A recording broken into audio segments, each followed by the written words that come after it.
And welcome back to For Such a Time as This, the place where there is no such thing as a silent witness. I want to continue part 2 of the Supreme Court taking up the school board in Maryland that is forcing kids to go and learn about pornography in the schools with those nasty, nasty books. But here's Romans 1. For this reason, God gave them up to dishonorable passions, for their women exchanged natural relations for those that are contrary to nature. And the men likewise gave up natural relations with women and were consumed with passion for one another, men committing shameless acts with men and receiving in themselves the due penalty for their error. It goes on in Romans 1 and verse 28, since they did not see fit to acknowledge God, God gave them up to debased minds, reprobate minds, evil minds, to do what ought not to be done. The base mind is the only thing I can explain that will, how can I say, make you want to push sexuality on children. Though they knew God's righteousness, verse 32 say, though they knew God's righteous decree that those who practice such things deserve to die, they not only do them, but give approval to those who practice them. The school board in Maryland not only want the freedom to believe in the LGBTQ movement, they're going to force you to believe in the LGBTQ movement and not going to give you an option. Let me be more precise. Not going to give your children an option. They don't want freedom. That movement from the beginning was a lie. They lied to the culture, and I knew it. They lied from the culture to the culture from the beginning. Remember, the argument was just leave us alone. We want to exist.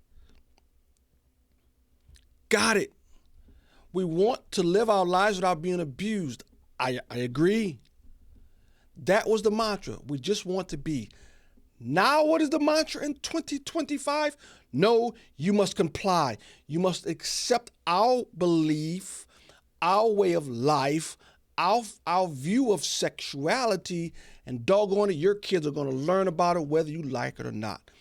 Maryland just had the guts to go first. And look what the school board told the mom who was saying, I don't want my kids to learn this. You know what, Mom? Too bad. It seems to have struck you quite personally. Yes, we had her in the, she was adopted from Ukraine as an infant. She was in the Montgomery County school since she was 3. She was then 10 years of age, and it had been a wonderful relationship with the teachers. And then all of a sudden, there was this change in policy, and when I went to say, I don't think these books will be good for her, and especially the instruction, a wall went up between myself and the teacher and the principal as well, and they felt that if our family couldn't adhere to this policy, then the public school system was not the best place for our family and for our daughter.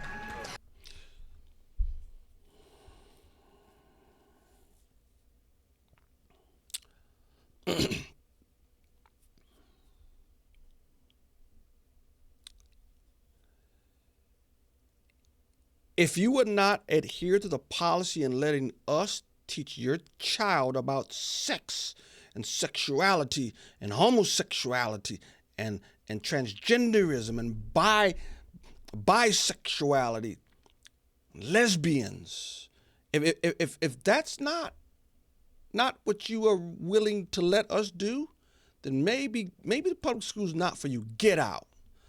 I have no problem with that. I want that. Just let me take my money with me. This is a war. This is a cultural war. You cannot reason with these people. You're not. And let me tell you a little secret. It doesn't matter what the Supreme Court does. They're going to try another way to get around it, and they're going to do it anyway. They don't respect the courts. They're going to do it anyway. They're going to do it anyway. And then they have no problem lying to you. They'll tell you, no, we're not teaching or instructing.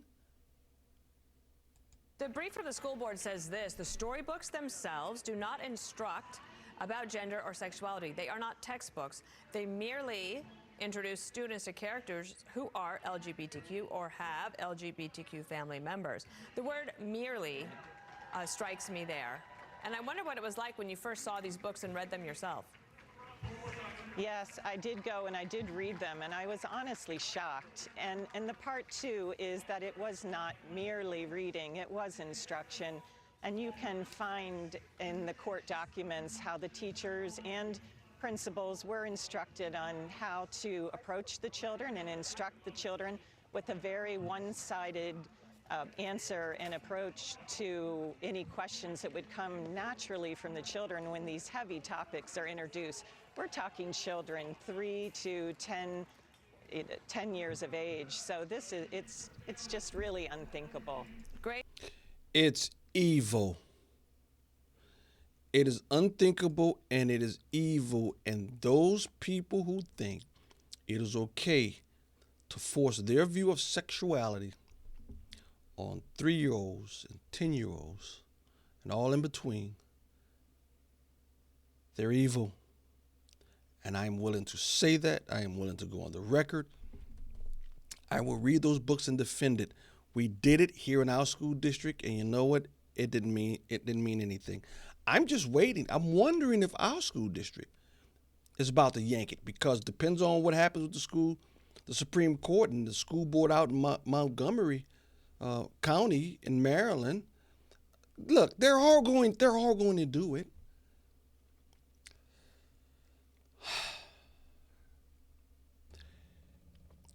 You can't negotiate with evil.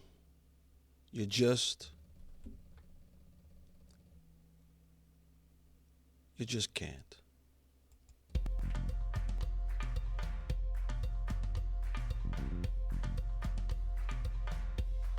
For such a time as this,